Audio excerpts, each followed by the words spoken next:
అందరికి నమస్కారం. మీ వేణి యాదవ్. ఏందనంటే, మనకు జన్మనిచ్చిన తల్లి గొప్పదా? మనం చేసుకున్న భార్య గొప్పదా? అంటే, తల్లి మాత్రం తన ప్రాణాలు ప్రాణంగా పెట్టి మనకు జన్మనిస్తుంది. భార్య తన సర్వస్వాన్ని మనకు అర్పిస్తుంది. వీళ్ళిద్దరిలో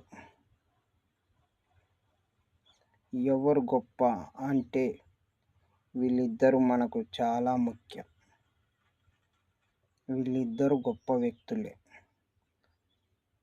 స్త్రీ లేనిది ప్రపంచమే అనేది లేదు. ఇది మాత్రం నిజం. వీళ్ళిద్దరూ చాలా గొప్ప వ్యక్తులు. చాలా ఇంపార్టెంట్ మన జీవితంలో.